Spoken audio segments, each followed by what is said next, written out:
Hey guys, welcome back to my channel. আজকে সবার requested এবং কাঙ্ক্ষিত রেসিপি নিয়ে এসেছি যা হলো প্যান পিৎজা অর্থাৎ ওভেন ছাড়া কিভাবে চুলায় আপনি পিৎজা বানাবেন তা আমি খুব সহজ উপায়ে দেখিয়ে দেব। সো দেরি না করে চলে যাচ্ছি রেসিপিতে। নিয়ে নিলাম 1 কাপ পরিমাণ ময়দা, এর মধ্যে দিয়ে দিব 1/4 টিস্পুন লবণ এবং 1 চা চামচ ইস্ট। দিয়ে দিলাম 1 টেবিল চামচ চিনি এবং হাফ টিস্পুন বেকিং পাউডার। সবকিছু খুব ভালোভাবে মিক্স করে নেব। এখন আমি এটিকে একটি সফট ডো বানাবো। আমি দিয়ে দিচ্ছি হালকা গরম পানি, এমন গরম পানি যেটাতে আপনি আঙুল চোবাতে পারবেন। একটু একটু করে আমি পানি দিয়ে ডো বানাবো। আমার মোট আধা কাপের মতো পানি লেগেছে। আপনার চাইলে একটু কমও লাগতে পারে, বেশিও লাগতে পারে, তাই আমি সঠিক পরিমাণটা বলছি না। এখন দিয়ে দিলাম 1 টেবিল চামচের মতো তেল দিয়ে মেখে মেখে আমি খুব ভালোভাবে একটা সফট ডো বানিয়ে নেব।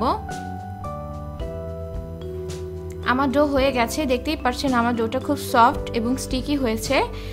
ডোটা দেখতে ঠিক এমন দেখাবে প্রথম পর্যায়ে। ডোটাকে এভাবে টাইট করে নেব এবং একটি বল শেপ করব। আমি দেখিয়ে দিচ্ছি কিভাবে বল শেপ করব। ঠিক এভাবে একটি বল বানিয়ে বোলের মধ্যে তেল ব্রাশ করে দেব। এর মধ্যে ডোটাকে রেখে বলের আশেপাশেও তেল ব্রাশ করে দেব। এতে ডোটা ড্রাই হয়ে যাবে না এবং ডোটা যখন ফুলে উঠবে বলের আশেপাশে লেগে থাকবে না। আমি পুরো বলটাকে ঢেকে 1 ঘন্টার জন্য কোনো গরম প্লেসে রেখে দেব।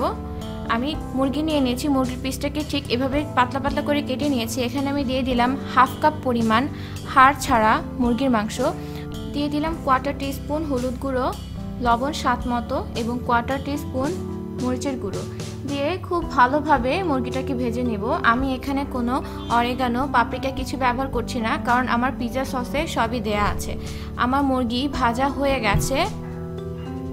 আমার ডোটা 1 ঘন্টা পরে ফুলে ডাবল হয়ে গেছে। দেখুন খুব ইজিলি আমি টেনে তুলতে পারছি। তেল দেওয়ার কারণে বোলের গায়ে লেগে যাচ্ছে না এবং আমার হাতেও লাগছে না। ডোটাকে ভালোভাবে মথে নেব। এভাবে টেনে টেনে খুব ভালোভাবে মথে নিতে হবে। এখন আমি হাত দিয়ে একটা রুটির মতো শেপ করতে চাইবো টেনে টেনে। আপনারা দেখতেই পাচ্ছেন আমি কিভাবে করছি। যে প্যানে পিৎজা বানাবো সেই প্যানে ডোটা রেখে এভাবে চেপে চেপে প্যানটার সাইজে গোল করে নেব। আপনারা চাইলে রুটি বেলেও নিতে পারেন, কিন্তু আমি এটা কিভাবে রুটি বেলা ছাড়া প্যান পিৎজা বানাতে হয় তাই দেখাচ্ছি। এখন আমি কাঁটা চামচ দিয়ে ঠিক এভাবে কিছু হোল করে নেব। খুব ভালোভাবে হোল করে নেব। হোল করে আমি এই রুটির এক সাইড ছেঁকে নেব। হ্যাঁ, আমি রুটির এক সাইড খুব ভালোভাবে ছেঁকে নেব। যে সাইড ছেঁকে নেব সেই সাইডে আমি দিয়ে দিচ্ছি পিৎজা সস। এটা আমার হোমমেড পিৎজা সস। লিংক আমি ডিসক্রিপশন বক্সে দিয়ে দিব অথবা এই ভিডিও শেষে দিয়ে দিব, আপনারা অবশ্যই চেক করবেন। আর যদি আপনাদের এই সস না থাকে তাহলে টমেটো সসও ব্যবহার করতে পারেন। আমি এই হোমমেড পিৎজা সস চারিদিকে ছড়িয়ে দিয়ে দিলাম কুচি করে কাটা সেই ভাজা চিকেনটা ঠিক এভাবে সব জায়গায় ছড়িয়ে দেব। এখন দিয়ে দিচ্ছি কুচি করে কাটা ক্যাপসিকাম। আমি সবুজটা ব্যবহার করছি, আপনারা চাইলে লাল হলুদ যে কোনটা ব্যবহার করতে পারেন। দিয়ে দিলাম কুচি করে কাটা পেঁয়াজ এবং দিয়ে দিচ্ছি মোজারেলা চিজ আপনাদের স্বাদ মতো কম বেশি দিতে পারেন। দিয়ে দিলাম ব্ল্যাক অলিভ, এর উপরে আবার দিয়ে দিব ক্যাপসিকাম। আমার চুলার সর্বোচ্চ পাওয়ার হচ্ছে 2000, আমি 400-তে এই পিৎজা বানাবো।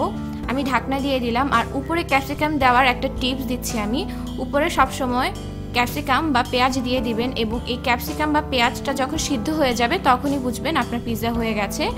আমার চিজও গলে গেছে এবং উপরের ক্যাপসিকামগুলো দেখছেন কালার চেঞ্জ হয়ে গেছে এবং সিদ্ধ হয়ে গেছে। আমার পিৎজা হয়ে গেছে। আমার পিৎজা হতে 30 মিনিট সময় লেগেছে। দেখে নিলেন ঝটপট উপায়ে কিভাবে চুলায় পিৎজা বানানো যায়। আশা করি আমার রেসিপি আপনাদের ভালো লেগেছে। যদি ভালো লেগে থাকে অবশ্যই অবশ্যই অবশ্যই এই ভিডিওতে লাইক করবেন, অবশ্যই টাইমলাইনে শেয়ার করবেন এবং সাবস্ক্রাইব তো অবশ্যই করবেন। নিজে সাবস্ক্রাইব করবেন এবং অন্যকে দিয়েও সাবস্ক্রাইব করাবেন। যদি ভালো লেগে থাকে তাহলে সাবস্ক্রাইব করবেন, যদি না ভালো লেগে থাকে আমাকে জানাবেন। আমি চেষ্টা করব আমার পরবর্তী ভিডিও যেন আপনার অবশ্যই ভালো লাগে। আমার সাথেই থাকবেন। Thank you so much.